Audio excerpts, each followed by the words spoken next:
Polda NTB menghentikan penyidikan kasus korban begal jadi tersangka Murtede alias Amak Sinta karena tindakannya menghilangkan nyawa 2 dari 4 kawanan begal merupakan perbuatan pembelaan terpaksa bukan melawan hukum.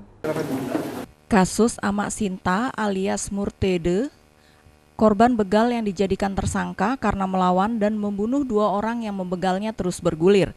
Kini Kepolisian Daerah Nusa Tenggara Barat menghentikan penyidikan yang menimpa Amak Sinta. Penghentian penyidikan kasus ini setelah Polda NTB gelar khusus perkara yang dihadiri oleh penyidik, pengawas internal dari Polda, dan ahli pakar hukum pidana. Seusai gelar khusus tersebut, Kapolda NTB Irjen Pol Joko Purwanto di hadapan para awak media menyampaikan penghentian penyidikan kasus Murtede alias AS tersangka pelaku pembunuhan begal di Lombok Tengah merupakan perbuatan pembelaan terpaksa sehingga tidak ditemukan perbuatan melawan hukum sesuai KUHP dan peraturan Kapolri. Menyimpulkan bahwa terdapat fakta yang disampaikan dalam gelar perkara khusus tadi adalah yang dilakukan oleh saudara M alias AS adalah perbuatan pembelaan terpaksa. Gitu. Sehingga pada saat ini tidak diketemukannya unsur perbuatan melawan hukum, baik secara formil dan material. Formil sebagaimana yang diatur dalam pasal 49 ayat 1 KUHP. Berdasarkan dari peraturan Kapolri nomor 6 2019 pasal 30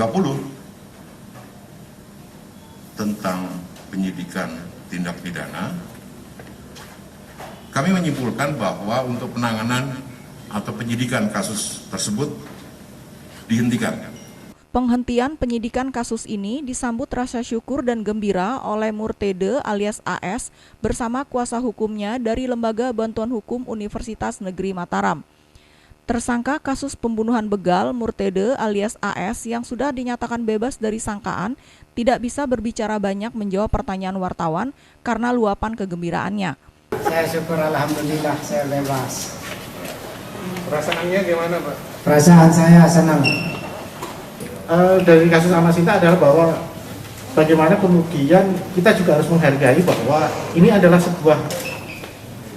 seorang pahlawan ya. Saya pikir Amak Sinta ini adalah pahlawan yang harus dihargai, bukan tidak pas kalau kemudian harus ditetapkan sebagai tersangka. Itu yang pertama. Yang kedua, bagaimana berhukum itu memang betul-betul kita lakukan secara efektif dan efisien.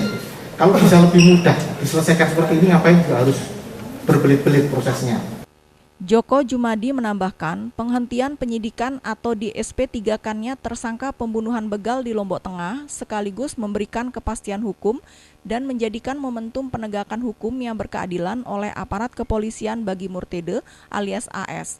Dari Mataram, Hari Kasidi, iNews melaporkan.